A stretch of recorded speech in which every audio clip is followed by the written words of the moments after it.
Je commandais la zone 51. Oui, j'y ai travaillé. C'est la base militaire secrète la plus célèbre du monde. On a accepté les conditions. Taisez-vous. Vos vies et celles d'autres gens en dépendent. Pour la première fois, les hommes qui ont travaillé dans la zone 51 racontent leur histoire.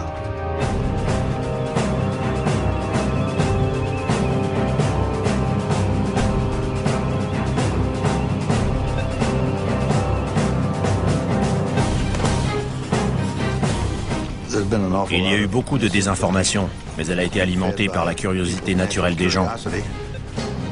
Quand on ne sait pas ce qui se passe, on a envie de le découvrir.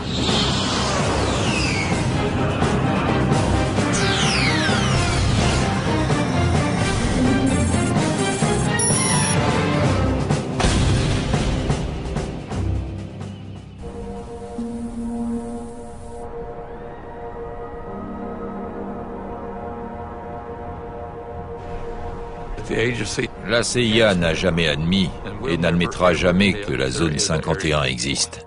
Point final. Créée par la CIA en 1955 pour mettre au point et tester les programmes militaires les plus secrets des États-Unis, la zone 51 tire son nom d'un quadrillage sur un plan. Bien qu'elle n'existe pas officiellement, elle apparaît sur les images satellites du désert du Nevada. On y voit plusieurs pistes de décollage et plus de 25 hangars. L'accès à cette base ultra secrète a toujours été soigneusement contrôlé. Mais aujourd'hui, les premiers programmes élaborés dans la zone 51 sont déclassifiés et les souvenirs ont le droit d'être évoqués.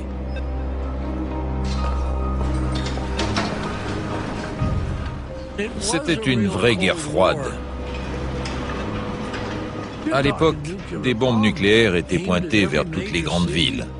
Il y avait deux adversaires et on se demandait lequel cognerait le premier.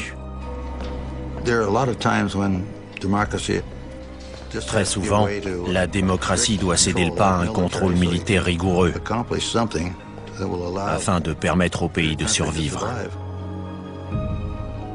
On adhérait tous à cette idée.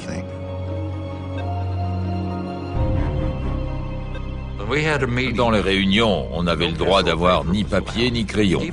Même les pilotes ne discutaient pas entre eux. Rien n'était écrit. On avait tout en tête. En intégrant le programme, on recevait un nom de code. Mon prénom c'est Ken. Mon nom de famille commence par C, Collins. Et mon nom de code a été Colmar, C-O-L-M-A-R.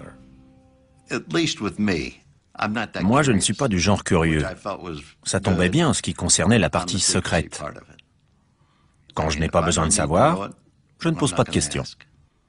On m'a expliqué que ça n'était pas la peine d'essayer de découvrir mon niveau d'habilitation, parce que je l'avais reçu des cercles les plus élevés de Washington. Ils avaient les moyens de savoir ce que je faisais, ce que je disais, où j'allais.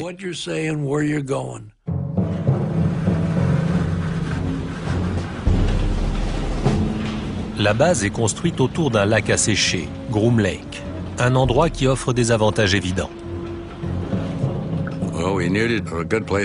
On avait besoin d'un endroit pour atterrir en provenant de n'importe quelle direction, selon le sens du vent. Et comme le lac était rond, il convenait parfaitement. En plus, il était abrité par le relief accidenté des alentours, donc il n'était pas très visible. Lisse comme du verre. C'était incroyable. Je roulais dessus à toute vitesse avec la voiture de l'état-major sans qu'elle cahote. C'était magnifique. Groom Lake était rudimentaire. On vivait dans quelques caravanes.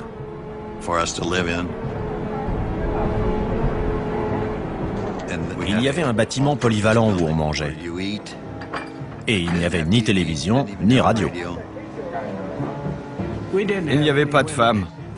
Il y en a eu une qui appartenait au service financier de la CIA et qui a passé une nuit sur la base.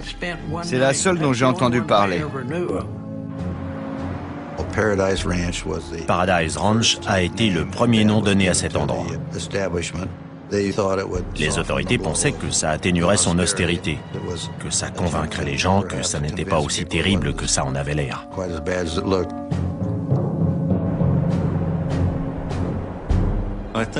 Son charme tenait au fait qu'on n'y allait que pour travailler. Ceux qui n'avaient rien à y faire n'y étaient pas envoyés. Et il n'en avait d'ailleurs sûrement pas envie, parce que ça n'était pas le coin idéal pour des vacances. C'était une affectation dure. La CIA a besoin d'hommes d'une trempe particulière. On faisait un filtrage pour avoir des soldats discrets. La sécurité a éliminé un grand nombre de gens qui étaient un peu frimeurs.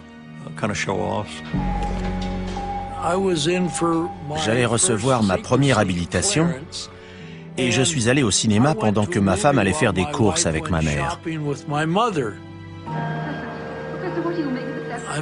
En plein milieu du film, une femme est arrivée, jeune, à peu près mon âge.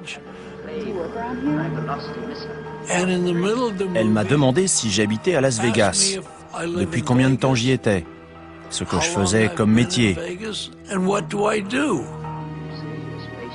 Mais mes réponses ne lui ont pas plu, et au bout d'une demi-heure, elle est partie.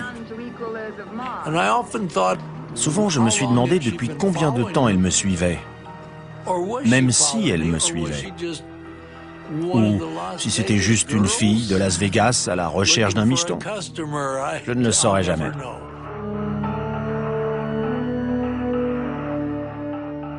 On ne nous a absolument pas dit de quoi il s'agissait. On nous a simplement dit que c'était extrêmement sensible et qu'il ne fallait en parler à personne. Les entretiens ont lieu dans des chambres d'hôtel. Un type qui avait réussi tous les tests s'est entendu dire « Il y a un programme noir dans l'Ouest et on aimerait que vous y travailliez, ça vous intéresse ?» Il a dit qu'il voulait en discuter avec sa femme et les gars ont répondu « Allez-y ». Quand le type est revenu à l'hôtel, ils avaient fait leurs valises et il ne les a jamais revus. Dire qu'il voulait demander à sa femme s'il pouvait travailler sur un programme noir, ça lui a été fatal. Il n'a pas eu droit à une deuxième invitation.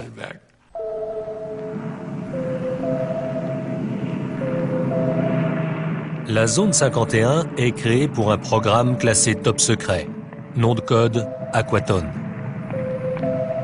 En 1955, des membres de la CIA, de l'US Air Force, l'armée de l'air américaine, et d'un département secret de l'avionneur Lockheed commencent à travailler à Paradise Ranch.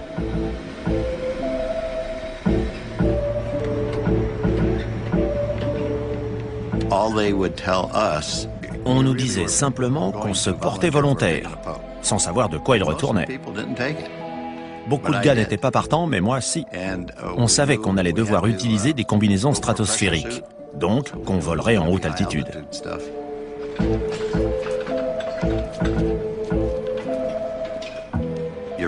Sans pressurisation, au-delà de 50 000 pieds, le sang se met à bouillir. En cas de dépressurisation, si le moteur tombe en rade au-delà de 50 000 pieds, la combinaison vous sauve la vie. Une entreprise de Boston a été choisie pour fabriquer les combinaisons.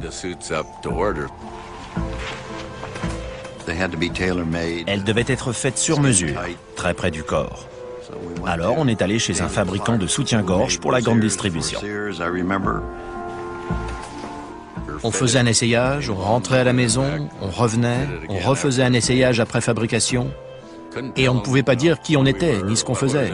Simplement qu'il nous fallait une combinaison. Quand on vole plus haut que là où l'homme est jamais allé, il faut changer d'équipement. Dans ce film déclassifié récemment, Ray Goudet se prépare pour un vol au-dessus de la zone 51. Les combinaisons partiellement pressurisées MA2 modifiées sont taillées sur mesure pour chaque pilote. S'il maigrit ne serait-ce que d'1 kilo, la combinaison perd toute efficacité. Certains étaient ravis parce qu'ils allaient prendre une bonne suée. Pas moi.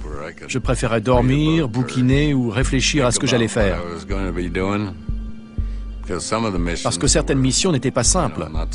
Il fallait voler dans des conditions précises pour qu'elles réussissent.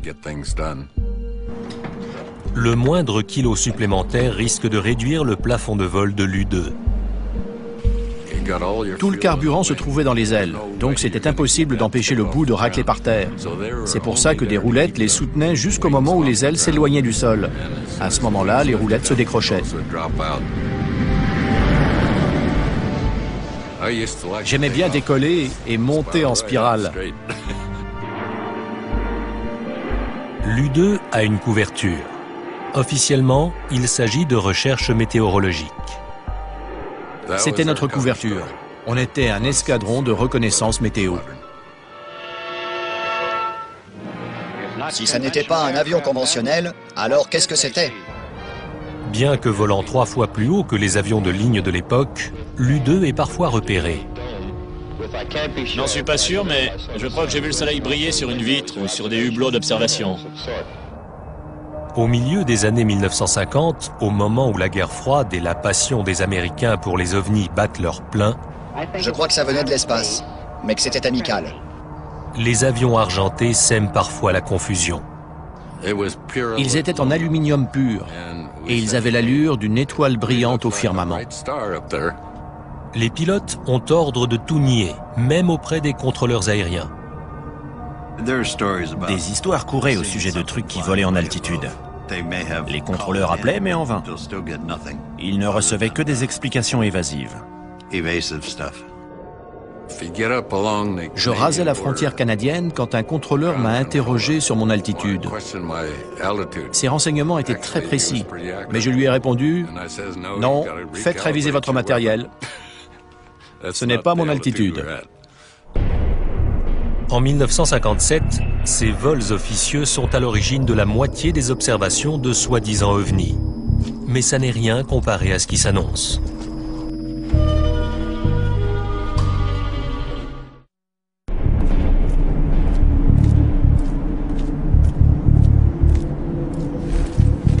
La zone 51 est tellement loin de tout que la plupart des gens qui y travaillent font l'aller-retour chaque semaine depuis Burbank ou Las Vegas.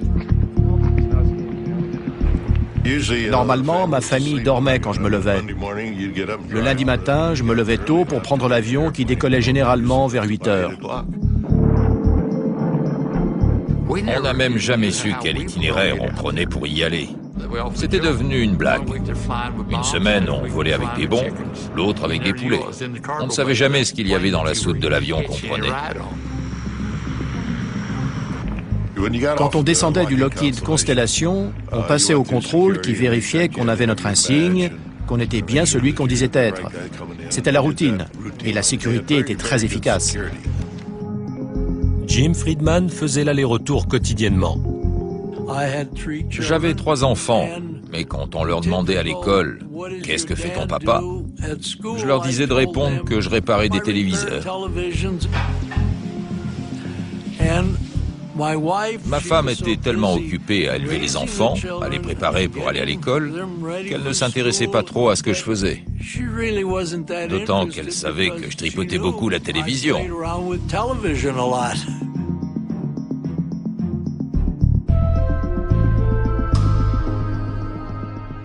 C'était bien, on a eu une belle vie. Même si parfois il ne rentrait pas à la maison pendant une semaine. Par contre, il téléphonait et je disais aux enfants que leur père faisait des heures supplémentaires. Ma fille surtout me demandait où était son papa et je répondais qu'il faisait des heures sup. Moi non plus, je ne savais pas ce qu'il faisait. C'était une routine quotidienne étrange. Quand je rentrais le soir et que ma femme me demandait comment s'était passée la journée, je répondais sans me mouiller. Pas mal, j'ai réparé quelques télés. Évidemment, je ne pouvais pas lui dire « Oh chérie, on vient de réduire la surface équivalent radar de l'avion le plus secret du monde à la taille d'un derrière de moucheron. » Bah voyons. Bon, qu'est-ce que tu as fait aujourd'hui? Rien. Impossible d'en parler. Faisons face sans paniquer à la réalité de notre époque, au fait que des bombes atomiques puissent tomber sur nos villes. Cette obsession du secret est alimentée par la paranoïa de la guerre froide et la peur omniprésente que l'Union soviétique détruise les États-Unis. Les deux camps se soupçonnaient mutuellement. Ils avaient peur d'être balayés par une première frappe nucléaire. On ne fait confiance à personne, pas même aux pilotes d'essai. En 1963, lors d'une mission d'entraînement, Ken Collins s'éjecte et laisse s'écraser son avion. Environ une semaine après, on m'a demandé si j'étais d'accord pour être hypnotisé, pour découvrir si j'avais oublié quelque chose. J'ai accepté, et s'est alors présenté ce que j'appellerais un psy de haut vol de Boston.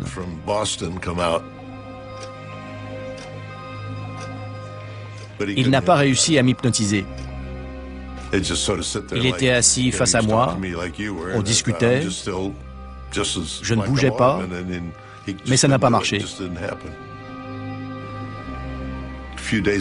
Quelques jours plus tard, le médecin navigant de Lockheed est venu me demander si j'acceptais qu'on m'injecte du pentotal. J'ai répondu que j'en serais ravi. J'ai dit à ma femme que j'allais travailler chez Lockheed. Elle m'a dit « Mais on est dimanche, tu ne travailles jamais le dimanche ». « Oui, mais là, c'est particulier. » Elle m'a dit « Très bien ». Vers 18 h, des gars m'ont ramené chez moi et le pentotal me faisait encore de l'effet. Ils m'ont fait asseoir sur un fauteuil dans le salon. Ils ont dit au revoir et ils sont partis. C'est tout ce qu'ils ont dit. Ils n'ont pas adressé un mot à ma femme. Ils lui ont juste donné les clés de la voiture. Elle était en colère parce qu'elle croyait que j'étais allé picoler avec eux.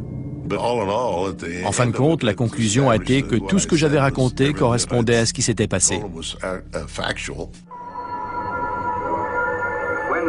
Lorsqu'une bombe de ce genre explose au sol ou juste au-dessus, le gouvernement américain, qui travaille à toute vitesse pour mettre au point des armes toujours plus puissantes, a choisi d'installer sa base secrète à côté de son centre d'essai nucléaire. Mettez vos lunettes. C'était en plein milieu du terrain d'essai nucléaire du Nevada.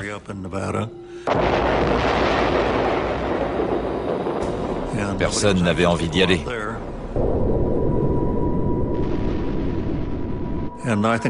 Cette discrétion a été capitale pour accomplir ce travail dans le plus grand secret.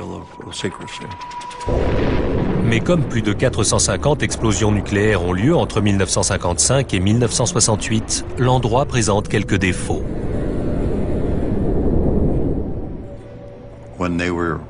Quand il y avait des explosions nucléaires, on était tous informés au préalable pour évacuer. Une fois, ça a duré presque 2 semaines à cause de problèmes météo, de vent principalement. Il fallait qu'on porte des dosimètres pour être sûr qu'on était encore propre. Pour je ne sais plus quelle raison, j'étais sur la piste de décollage au moment d'une explosion qui a eu lieu à Yucca Flats. J'ai vu des vagues dans le sol s'approcher de moi. Ça montait, ça descendait, ça montait, ça descendait. C'était une explosion souterraine. C'était incroyable de voir ces grands cercles de terrain s'enfoncer.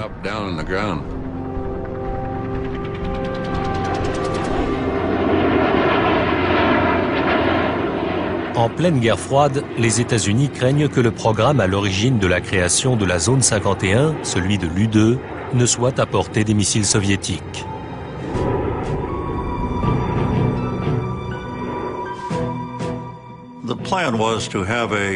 L'objectif, c'était de mettre au point un avion habité pour succéder à l'U-2, qui devait être bien moins vulnérable et bien plus performant.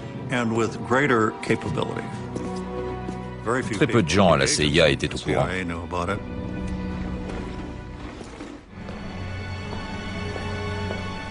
À la fin des années 1950, la base s'occupe d'un nouveau programme classé top secret. En 1958, j'ai commencé à travailler sur l'Oxcart.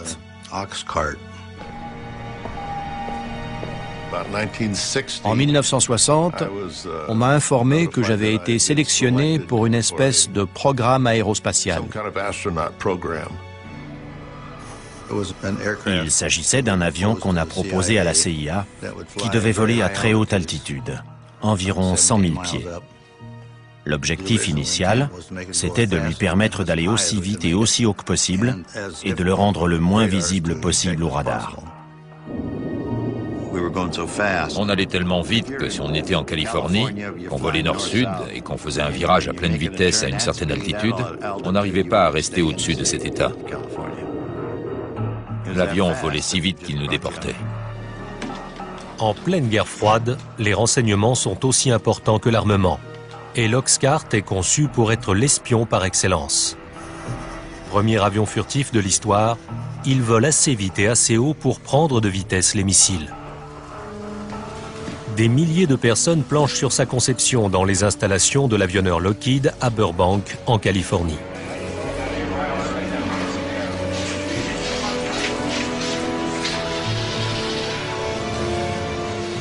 Malgré l'ampleur de la tâche, le programme reste secret. Pour l'Oxcart, il fallait une habilitation particulière. Et c'était la plus élevée qu'on pouvait obtenir. L'avion devait supporter les températures provoquées par la friction de l'air lors des vols atmosphériques à 3200 km/h. L'Oxcart était à 93% en titane, un matériau jamais utilisé pour un avion. Et pour s'en procurer beaucoup, il fallait traiter avec l'Union soviétique. Comment la CIA a-t-elle fait sortir ce matériau du RSS? Pour autant que je sache, c'est toujours secret et je ne sais ni comment elle s'y est prise, ni qui s'en est chargé. Mais on a reçu tout le titane dont on avait besoin.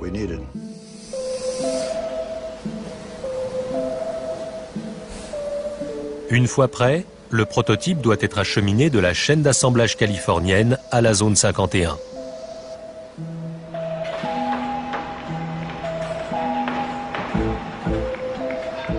Ce qui était rond voyageait dans un conteneur carré.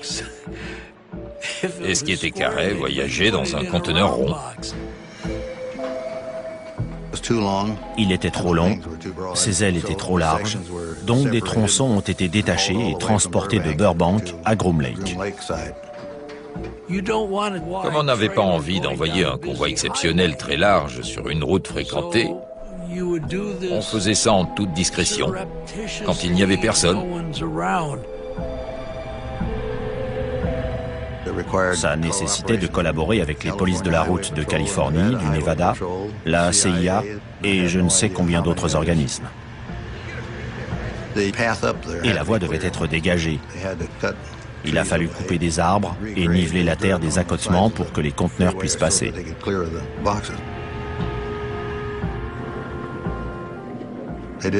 Tous ces gens n'avaient pas besoin de savoir ce qu'il y avait dedans, simplement qu'il fallait les protéger et que tout reste secret. Le convoyage jusqu'aux installations de Groom Lake a été une entreprise énorme.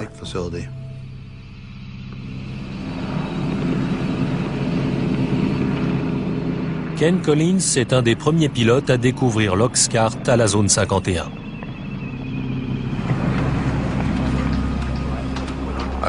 Je suis allé jusqu'à la base et l'officier opération m'a demandé si je voulais voir ce que j'allais piloter. J'ai dit bien sûr. On est allé jusqu'à un hangar. Il y avait très peu de lumière. Dans l'ombre, on voyait cet avion effilé, magnifique, étonnant, qui faisait penser à un vaisseau spatial. Dans la zone 51, près de 2000 ouvriers s'efforcent de mener à terme le programme noir. Il y a beaucoup de choses que les gens n'ont vraiment pas besoin de savoir. C'est pour ça que la zone 51 est devenue si mythique. Personne ne sait ce qui s'y passait.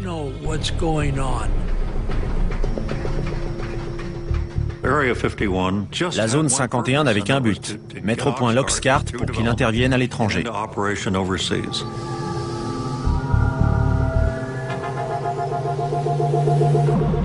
L'essentiel des renseignements concernant ce programme sont restés classifiés pendant des décennies. Et on connaît mieux son célèbre successeur, l'emblématique SR-71 Blackbird. Mais aujourd'hui, on commence à en savoir un peu plus sur l'Oxcart.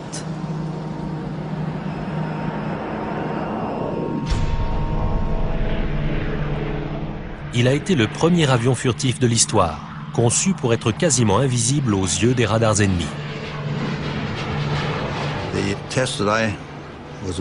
Les essais auxquels j'ai participé consistaient à survoler nos stations radars. On voulait voir si l'avion allait être ou non repéré. Je suis allé au centre d'observation radar pour voir ce qui arriverait quand l'Oxcart passerait. J'étais planté là. Personne n'a remarqué grand-chose. Et tout à coup, on a eu l'impression qu'une échelle venait de tomber sur le toit. En fait, c'était l'onde de choc due au passage de l'avion. Et personne ne l'avait vu sur les écrans radars. Apparemment, il répondait aux attentes. L'avion peut traverser les États-Unis d'une côte à l'autre en 70 minutes. Mais sa principale raison d'être, c'est l'observation. Ces clichés, pris au-dessus de la Corée du Nord, ont récemment été diffusés pour la première fois par la CIA. Ils soulignent la capacité exceptionnelle de l'Oxcart à photographier des zones au sol depuis une altitude de 27 000 mètres, en volant à 3500 km/h. La caméra qui équipait cet avion, qui volait à Mach 3, avait une résolution de 30 cm. Imaginez un objet au sol sur lequel vous posez un quadrillage avec des carreaux de 30 cm de côté, un peu comme sur du linoléum, avec des carreaux noirs, blancs ou gris. Un objet de 30 cm de côté était reconnaissable, même si on ne voyait pas sa structure interne.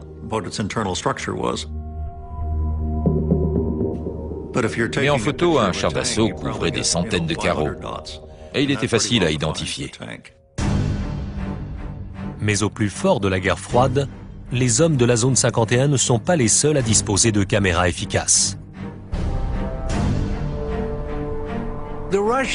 Les soviétiques avaient entre 4 et 6 poubelles, comme on les appelait.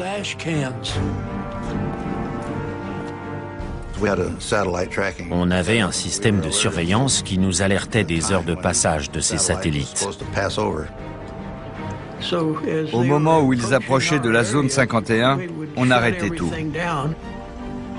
Il y avait des cabanons d'urgence. Si un avion était à l'extérieur au moment où un satellite franchissait la ligne d'horizon, on filait se réfugier à l'intérieur. Mais il faut parfois laisser en place une maquette pour tester ses capacités furtives.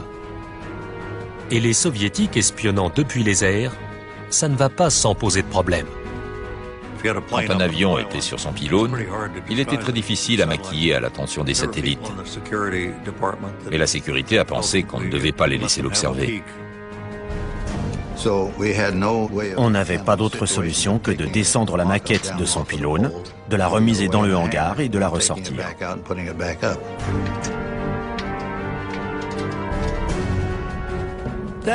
Ça rendait la tâche très difficile. On commençait à travailler sur l'avion, puis il fallait le rentrer rapidement dans le hangar.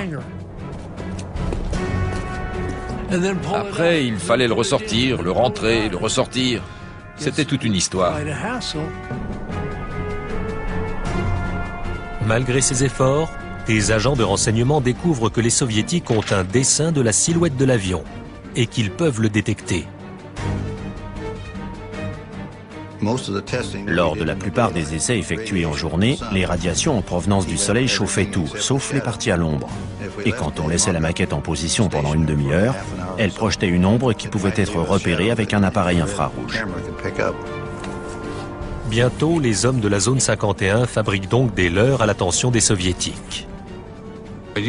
Quand des satellites équipés d'instruments infrarouges arrivaient, on dessinait la forme d'un avion bizarre devant un des hangars.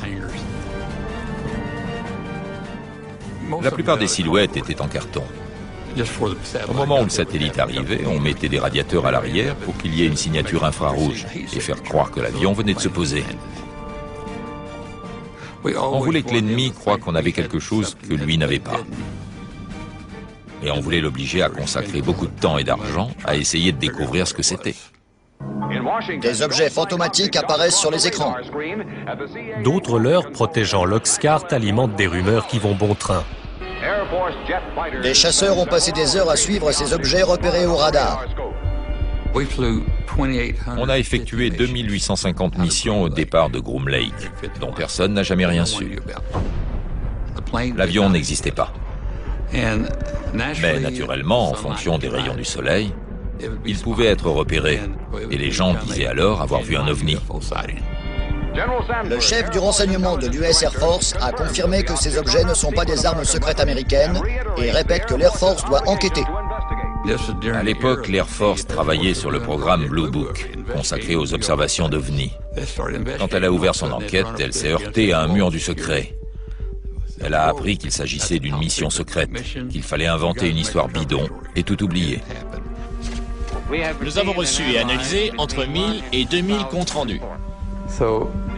Les pauvres gars du programme Blue Book allaient devoir inventer quelque chose pour expliquer ces observations. Je respecte l'Air Force, mais certains de ces objets sont d'origine interplanétaire. Les contrôleurs aériens de l'aviation civile américaine ont eu interdiction de signaler ces objets qui volaient si vite, pour ne pas effrayer le public. Les pilotes de ligne étaient des empêcheurs de tourner en rond. Ils voyaient le Blackbird prendre de l'altitude. Ils montaient à 80 000 pieds, alors que les avions civils étaient à 45 000. Et les pilotes appelaient à la radio et se mettaient à hurler.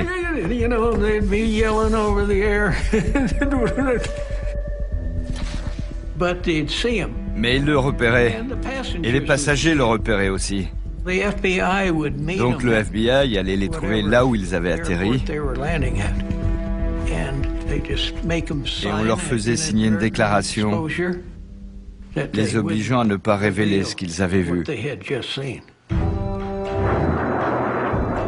Mais quand les événements tournent au drame à la zone 51, la machine à désinformer passe la vitesse supérieure.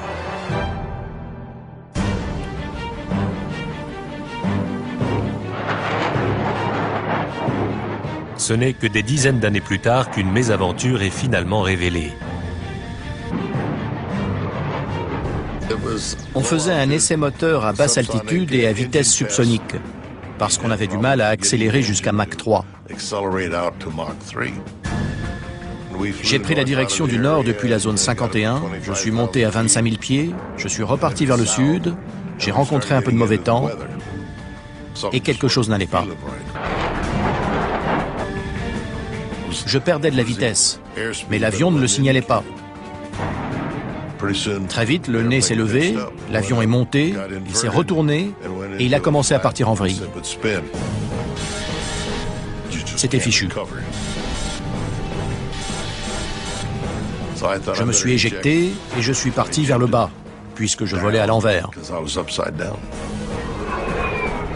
Ken a pris la bonne décision. Mais sur le moment, ça me faisait vraiment mal de m'éjecter d'un aussi bon avion.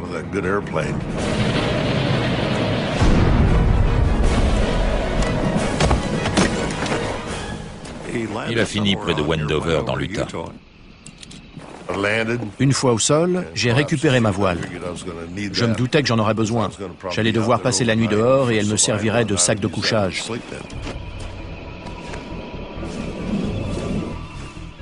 Ma checklist s'était déchirée et j'ai ramassé les pages que je trouvais. Elles étaient toutes classifiées et estampillées du tampon secret. Je crois que je les ai fourrées dans mes poches. Une camionnette brinque-ballait au milieu du désert. Dedans, il y avait 3 types. J'étais étonné de les voir. Ils m'ont dit de monter, qu'ils allaient me ramener à mon avion. Mais j'ai répondu non, parce que c'était un F-105, c'était notre histoire, avec une arme nucléaire à bord. Ils m'ont dit, vous feriez mieux de monter alors, on va pas traîner ici. J'ai grimpé à l'avant et on s'est entassé à 4.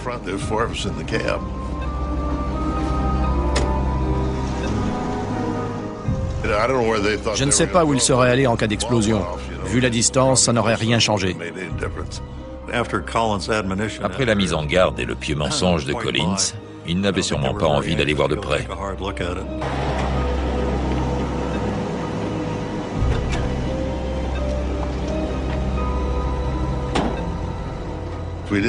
On avait un numéro de téléphone d'urgence. J'ai appelé, je me suis identifié. C'était tout ce que mon interlocuteur avait besoin de savoir. Et j'ai dit où j'étais.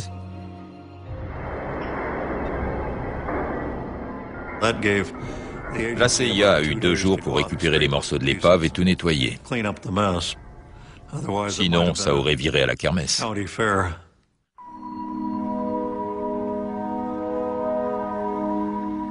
C'est la première fois que des photos montrant les efforts entrepris pour assainir l'endroit sont dévoilées.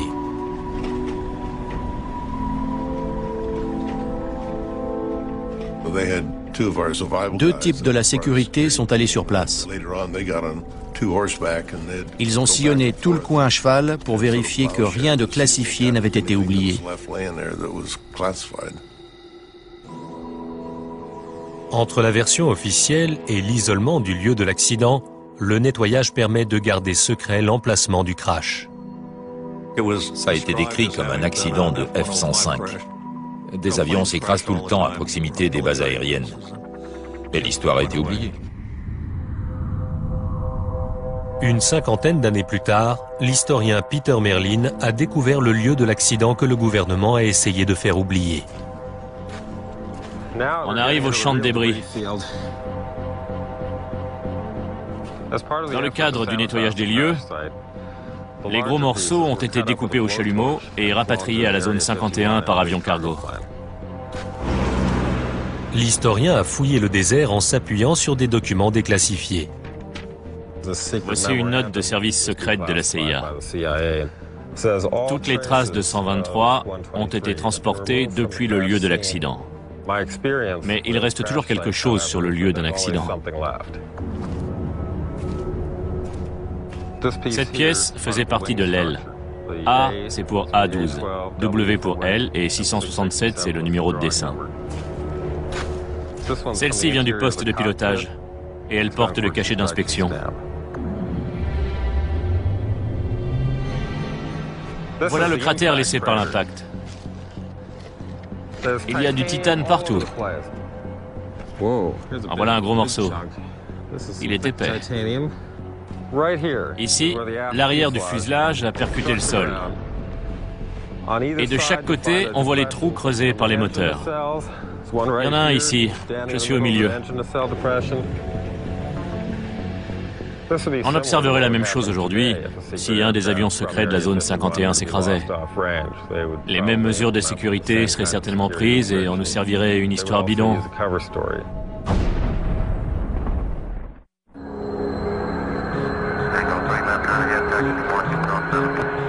Aéroport McCarran, Las Vegas, de nos jours. Un hangar privé pour avions banalisés.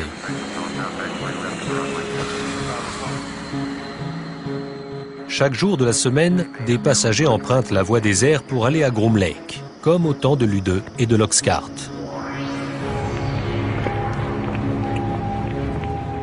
Depuis cette époque, la zone 51 est devenue le siège permanent des programmes noirs. Si on reprend toutes les archives, on constate qu'il n'y a jamais eu de vol à Groom Lake. Il ne faut pas se fier aux apparences.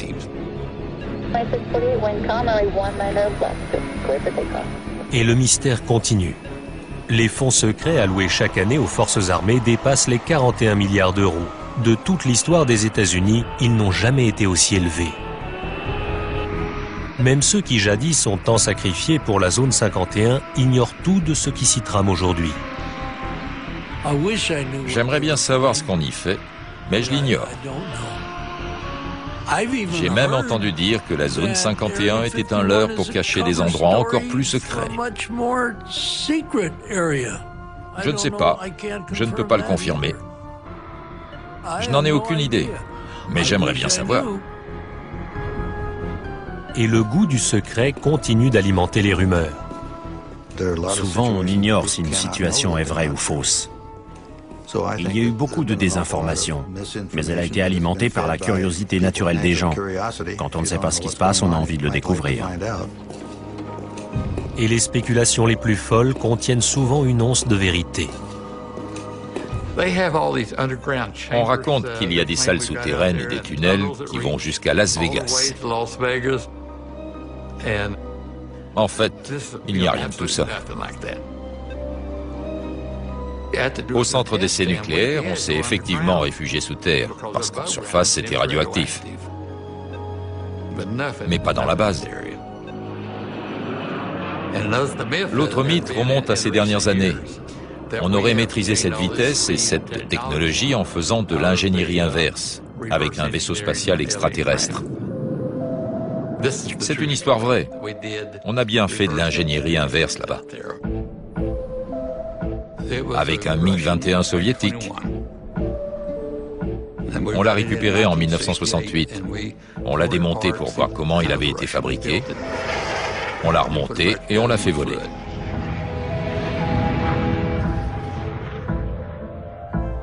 Même la théorie du complot qui prétend que l'alunissage a été tourné dans la zone 51 repose sur quelques faits avérés.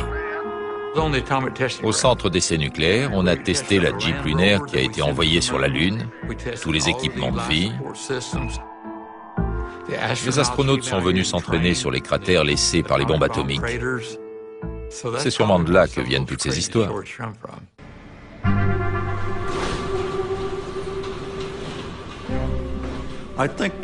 Les gens qui se sont investis dans les programmes Oxcart ou U2 ont accepté le fait qu'ils ne seraient peut-être jamais rendus publics. Pour eux, c'était une espèce de secret de famille, et ils étaient prêts à l'emporter dans leur tombe. Ça a été un grand honneur pour moi d'accomplir ce travail, parce que ça veut dire qu'on m'a vraiment fait confiance, alors que je n'étais qu'un gamin de la campagne. On a fait confiance à des gens comme moi qui ont travaillé là-bas.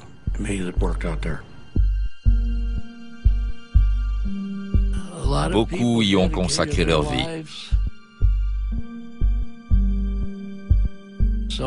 Certaines familles ont éclaté parce que les épouses ne savaient jamais quand leur mari allait rentrer. Ce n'était pas un boulot comme un autre. On nous a donné des tâches à faire, on y croyait, et on a fait du mieux possible. Et ça s'est bien terminé.